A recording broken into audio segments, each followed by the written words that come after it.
What's up, guys? Welcome back here. Today I'm making another video, and I'm here to continue my free agency destination videos. And next up, we will be doing Mike Conley, saying his top 5 free agent destinations and why. But before we start the video, right now it's going to be a banger, so make sure to drop a like, comment down below under the video if you want me to do, subscribe to the channel. At 103 right now, let's try to hit 125 soon and reach that benchmark of 200. But now let's get started. At number 5, we got Mike Conley to the Memphis Grizzlies, which it could be surprising because the Grizzlies just traded him. But Mike Conley could be a really good 6th man for that team, to be honest. And having him mentor John Morant could be really nice after he's had a breakout year, and he could really impact that team immediately and help him take another leap to being like an almost every year type playoff team. Not no contender, definitely not with just Mike Conley, but they could be that team who makes the playoffs every year, looking to make a second round win. I don't think they'll make it past the conference finals, but they could really make some serious damage.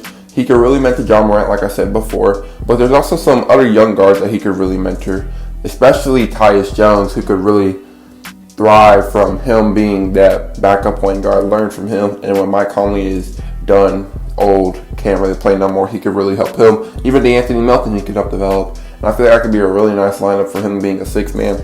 But I'm not sure if Mike Conley still wants to be a 6th man, which is why I only have him at number 5, along with them just trading him.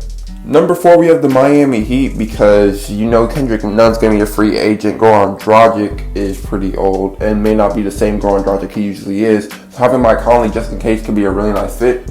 But the reason why they're not that much higher is because, you know, they have so many guards that you don't know if a Mike Conley type guy is really needed. But he could be a really nice fit if he's able to get that starting job for them, as he can provide some secondary playmaking to Jimmy Butler, along helping Bam Adebayo, finding him on logs.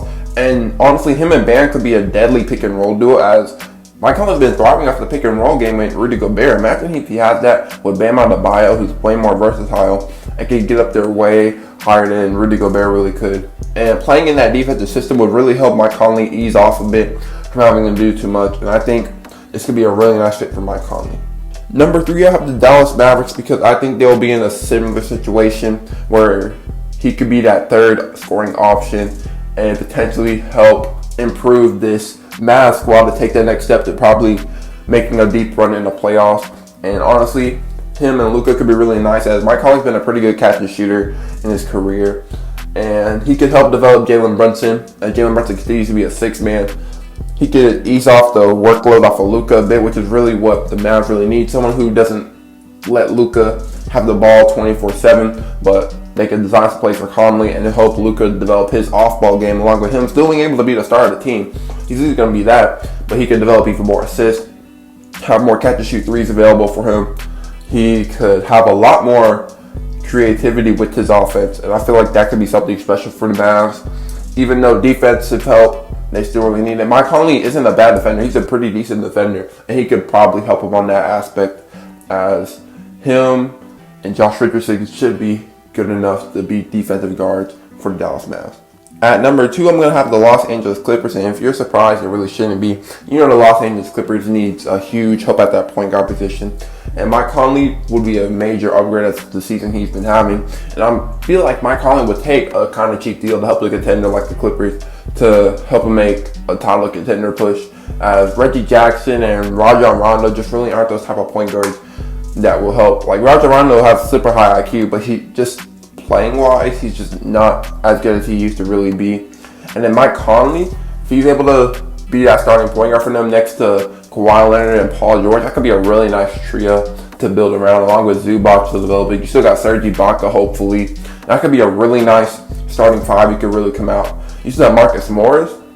You're still going to have Luke Kennard coming off the bench. You could have a really nice squad here in Los Angeles if you add Mike Conley to that squad. And do you think I can be title contenders? Honestly, they could be title contenders, to be honest. And with how the Lakers have fallen off this year, even though there's been like injuries and stuff, but like just the fact that they're falling off this year, this could really be the Clippers' year if they really would have got Mike Conley. Maybe next year could be really their year.